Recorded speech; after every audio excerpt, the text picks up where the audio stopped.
Hello friends, psychology की पाठशाला में आज एक बहुत ही इंटरेस्टिंग टॉपिक पर डिस्कशन करने वाले हैं।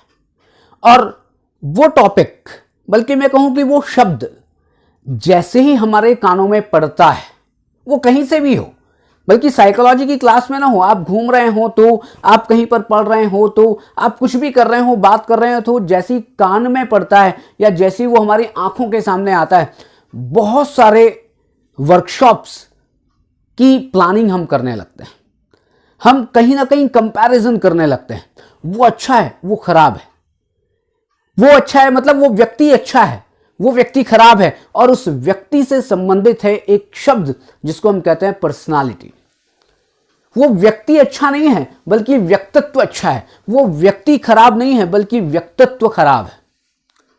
हम आज के टॉपिक में पर्सनालिटी जो वर्ड है या पर्सनालिटी को समझने की कोशिश कर रहे हैं। पर्सनालिटी की बात की जाए तो यदि आप साइकोलॉजी के ना हो, एजुकेशन के ना हो, एक सामान्य आदमी हो, क्योंकि ऐसा नहीं है कि पर्सनालिटी की जरूरत या पर्सनालिटी डेवलपमेंट को समझना साइकोलॉजी या एजुकेशन या केवल एकेडमिक काम के लिए जरूरी है, बल्कि वो सारे के सारे लोगों के लिए जरूरी है, क्योंकि हर कोई व्यक्ति, हर कोई यंगस्टर्स पर्सनालिटी डेवलप करना चाहता है और पर्सनालिटी डेवलपमेंट के टिप्स सीखना चाहता है। लेकिन पहले यह तो पता हो कि पर्सनालिटी होती क्या है। तो यह बताएं कि जब भी आप पर्सनालिटी की बात करते हैं तो मेरा ऐसा मानना है, और मैं जो कहने वाला हूं, मैं इस सोच के साथ कहने वाला हूं कि जो भी आप पर्सनालिटी के बारे में एक अजम्पशन रखते हैं, एक एक्सप्लेनेशन रखते हैं, आप जिस तरह से पर्सनालिटी को समझते हैं, वो सारी के सारी चीजें इन कॉन्सेप्ट्स में आने वाली है। मैंने अभी कहा था कि आप साइकोलॉजी के स्टूडेंट नहीं हैं, आप एजुकेशन के स्टूडेंट नहीं हैं, आप एक सामान्य आदमी हैं जो पर्सनालिटी को समझना चाहते हैं। या मैं कहूं कि आप पर्सनालिटी को कैसे एक्सप्लेन करते हैं, तो फिर तरीका एक है। तरीका क्या है? हमारा टॉपिक है पर्सनालिटी। तरीका है कि हम जब पर्सनालिटी की बात करते हैं तो उसको एक्सप्लेन करते हैं on the basis of physical constitution, या आप इसको कह सकते हैं फिजिक। दूसरा होता है, हम पर्सनालिटी को समझते हैं on the basis of beauty, या आप इसको कहें अट्रैक्शन। और तीसरा, on the basis of specific characteristics.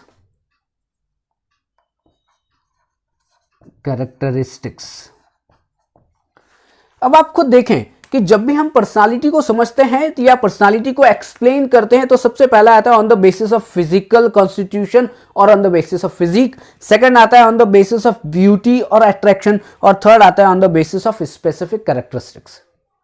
आप कहेंगे साहब ये समझ नहीं आया। अब आपसे मैं बात करता हूं कि आपके सामने कोई व्यक्ति आया, और कोई व्यक्ति आया और आपने उसको देखा, और देखते ही क्या हुआ कि यदि फिजिकल कॉन्स्टिट्यूशन उसका बहुत अच्छा है, उसकी फिजिक बहुत अच्छी है, आप क्या कहते हैं? अरे जिसकी फिजिक अच्छी है उसकी पर्सनालिटी अच्छी है। अगर मैं अभी 6 फुट का हो जाऊं और बिल्कुल सलमान खान की तरह हो जाऊं तो आप कहेंगे अरे विवेक सर आप तो बड़े अच्छे लग रहे हैं। और बड़े अच्छे किस लिए लग रहे हैं? Because of physical structure, because of physical constitution, या बिकॉज ऑफ फिजिक। मतलब पहला इंप्रेशन किसका है? पहला इंप्रेशन है आपके शरीर का, आपके शारीरिक आकृति का। आप कितने लंबे चौड़े हैं, आप कितने हेल्दी हैं, उसके ऊपर डिपेंड करती है कि आपकी पर्सनालिटी को कैसे एक्सप्लेन किया जाएगा। यहां पर 2 आदमियों के नाम लेते हैं। ऐसा करते हैं, एक विवेक माहेश्वरी जो आपके सामने है, और एक दूसरा, एक इमेजिन करें कि विवेक माहेश्वरी और एक खली, द ग्रेट खली, अगर वो दोनों आपके सामने खड़े हैं, आप क्या कहेंगे? और मैं आपसे क्वेश्चन पूछता हूं, हम दोनों में से पर्सनालिटी किसकी अच्छी है? तो आप कहेंगे विवेक सर क्या बात कर रहे हो, पर्सनालिटी तो खली की अच्छी होगी। क्यों खली की अच्छी होगी? अरे सर वो 7 फुट का है, बहुत लंबा चौड़ा है, आप तो उसके सामने बच्चे लगते हो।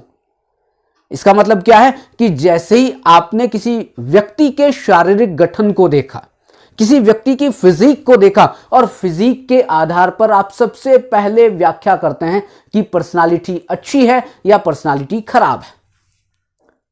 आप थोड़ा सा इमेजिन करें कि पहली बार कोई व्यक्ति आपसे मिलने आया है और आप उसको पहली बार देखकर, आप उसको जानते नहीं हैं, लेकिन आप कहीं रास्ते में घूम रहे हो, आप सब्जी मार्केट में हो, आप कहीं भी हो, रेलवे स्टेशन में, अरे यार क्या पर्सनालिटी है। पर्सनालिटी मतलब कितना लंबा चौड़ा शरीर है। आपने उसको देखकर व्यक्तित्व की व्याख्या करने का प्रयास किया है।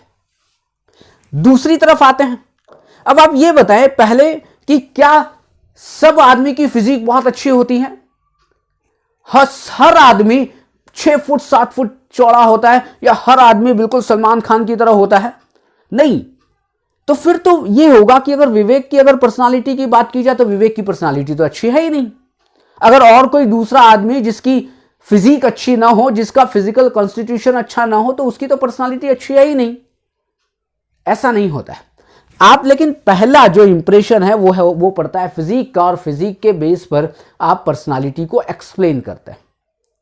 दूसरा, on the basis of beauty और अट्रैक्शन। अरे यार कितना सुंदर लग रहा है, बिल्कुल, अरे एकदम गाल लाल लाल है, कितना बढ़िया लग रहा है। मतलब सुंदरता को किसी प्रमाण की जरूरत नहीं होती है, ऐसा लोग कहते हैं। ऐसा क्यों लोग कहते हैं कि जैसे ही कोई सुंदर आदमी दिखाई देता है, कोई ब्यूटी, कोई अट्रैक्शन, कोई हैंडसम कोई आदमी दिखाई देता है, मैं दोनों की बात कर रहा हूं, ब्यूटी और अट्रैक्शन में रिलेट कर पा रहा हूं एक फीमेल से, और हैंडसम रिलेट कर पा रहा हूं मेल से। तो जैसे ही कोई बहुत सुंदर लड़की दिखाई देती है, या जैसे ही कोई बहुत सुंदर लड़का दिखाई देता, अरे यार क्या पर्सनालिटी है। क्या आप उसके बारे में जानते हैं? आपने कैसे कह दिया पर्सनालिटी अच्छी है उसकी? क्यों? क्योंकि आपने क्या किया, आपने उसकी ब्यूटी को देखा, आपने उसके अट्रैक्शन को देखा, आपने वो कितना हैंडसम लग रहा है उसको देखा, और उसके आधार पर वो 5 फुट का है तो 10 फुट का है तो 4 फुट का है तो, लेकिन बस वो बहुत सुंदर है, वो बहुत आकर्षक है, और उसके आधार पर आपने उसके व्यक्तित्व की व्याख्या कर दी। तो 2 आधार हो गए। पहला, फिजिक, बहुत लंबा चौड़ा आदमी था, आपने कहा व्यक्तित्व बहुत अच्छा है। लेकिन दूसरी तरफ जो बहुत सुंदर होता है उसका व्यक्तित्व भी आपने अच्छा कहा। क्यों? क्योंकि आपने सुंदरता की कैटेगरी में उसको रखा है।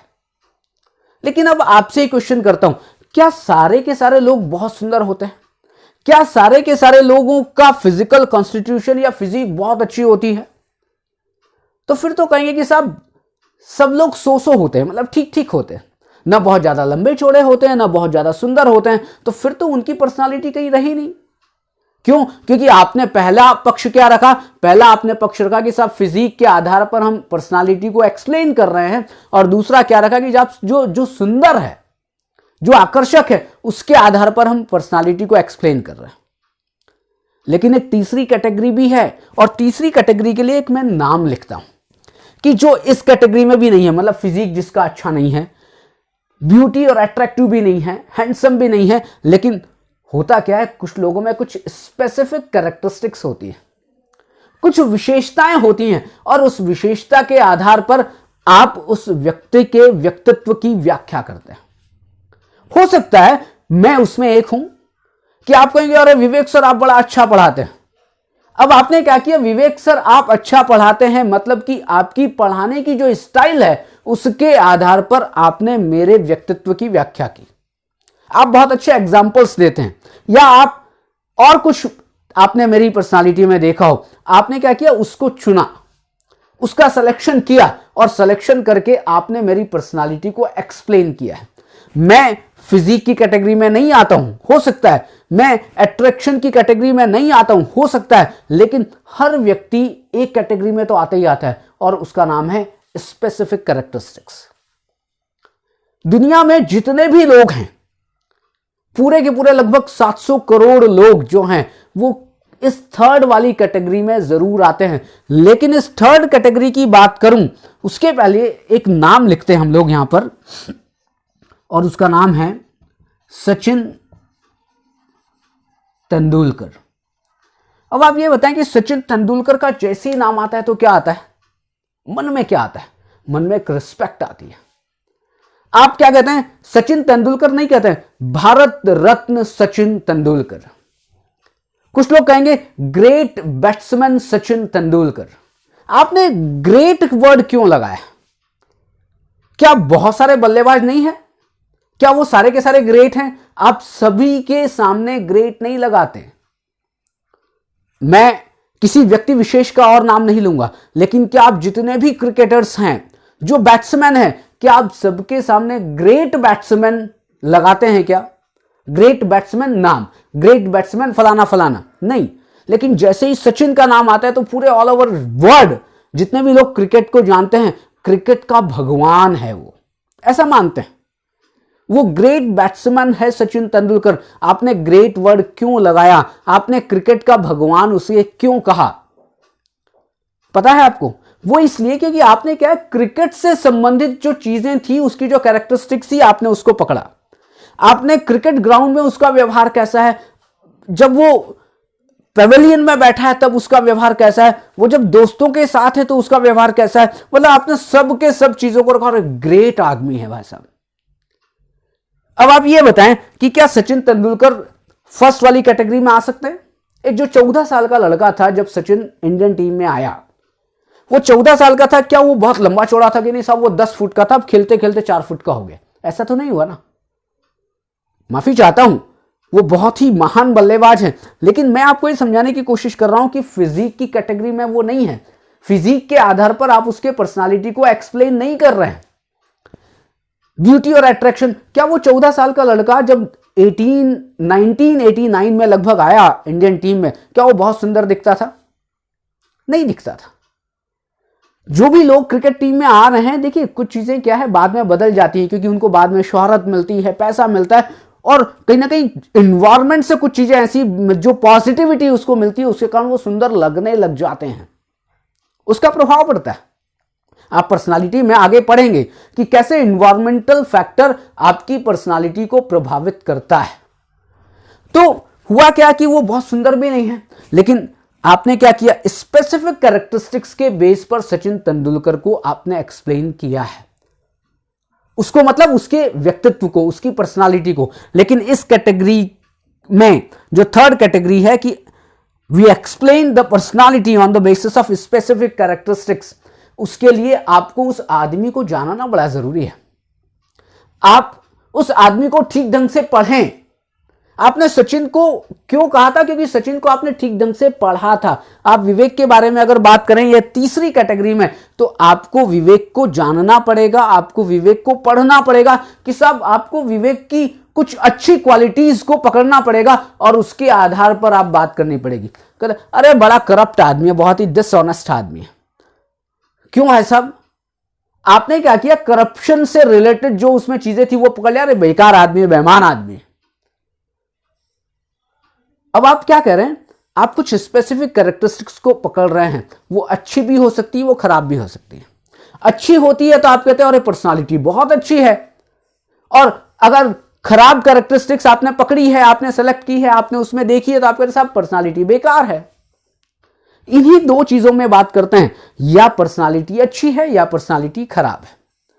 लेकिन साइकोलॉजी में पर्सनालिटी अच्छी और खराब होने की बात नहीं है।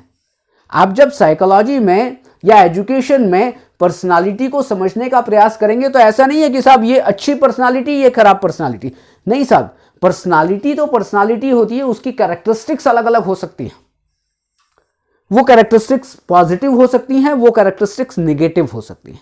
लेकिन मैं आपसे क्या बात कर रहा हूं कि सबसे पहले अगर आप साइकोलॉजी में ना जा रहे हों, आप एजुकेशन ना पढ़ रहे हों, लेकिन आपसे अगर कोई पर्सनालिटी के बारे में जानना चाहे तो आप क्या कहेंगे, साहब पर्सनालिटी का मतलब क्या है, जिसकी फिजिक बहुत अच्छी है उसकी पर्सनालिटी अच्छी है, जो बहुत ज्यादा सुंदर है उसकी पर्सनालिटी अच्छी है। लेकिन साहब जो फर्स्ट और सेकंड कैटेगरी में नहीं आता, ना फिजिक अच्छी है ना अट्रैक्शन है, तो फिर वो तीसरी कैटेगरी में तो आएगा। लेकिन तीसरी कैटेगरी में आने के लिए आपको उसके बारे में जानना बहुत जरूरी है।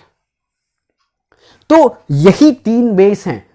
अब आप कोई भी चीज नहीं साहब वो बहुत ज्यादा काइंडनेस है, उसमें अंदर काइंडनेस है, उसमें बहुत परोपकारिता है, उसमें बहुत दयालु है, तो फिर दयालु है तो स्पेसिफिक कैरेक्टरिस्टिक्स। सब हम बात करते हैं महात्मा गांधी की, तो महात्मा गांधी जी की बात करें तो सत्य और अहिंसा, सत्य अहिंसा उनकी स्पेसिफिक कैरेक्टरिस्टिक्स है, और उसके आधार पर आप गांधी जी को एक्सप्लेन कर रहे हैं, उनकी पर्सनालिटी के बारे में बात कर रहे हैं। हमने अभी 2-3 वीडियो पहले टॉपिक बनाया था, एक वीडियो बनाया था ट्रेट के ऊपर। आप कहते हैं मर्यादा पुरुषोत्तम भगवान श्री राम, आप कहते हैं योगेश्वर श्री कृष्ण। जो मर्यादा पुरुषोत्तम क्या है, वो उनकी स्पेसिफिक कैरेक्टरिस्टिक्स है भगवान राम की। योगेश्वर क्या है कि योगियों वाली जो कैरेक्टरिस्टिक्स है, उसके आधार पर आपने योगेश्वर श्री कृष्ण भगवान कहा, और उसके आधार पर आपने भगवान कृष्ण की और भगवान राम की पर्सनालिटी को एक्सप्लेन किया है। ये एक बेसिक इंट्रोडक्शन है कि पर्सनालिटी को हम कैसे समझ सकते हैं। कल हम फिर एक पर्सनालिटी के ऊपर ही एक लेक्चर बनाएंगे कि साइकोलॉजी में पर्सनालिटी को कैसे समझते हैं। अभी तो एक बेसिक जनरल इंट्रोडक्शन हमने डिस्कस किया है, तो कल फिर मिलते हैं एक नए वीडियो के साथ। अगर वीडियो अच्छी लगे, लेक्चर अच्छा लगे, साइकोलॉजी की पाठशाला अच्छी लगे, कुछ भी चीज अच्छा लगे, तो सब्सक्राइब बटन दबाना बिल्कुल मत भूलिएगा, और लाइक का बटन भी दबाइएगा कि आपके उस लाइक के बटन दबाने से बहुत ज्यादा मोटिवेशन मिलता है और नए नए डिफरेंट वैरायटी के वीडियोस बनाने की इच्छा होती है। तो थैंक यू वेरी मच। कल फिर मिलते हैं एक नए वीडियो के साथ।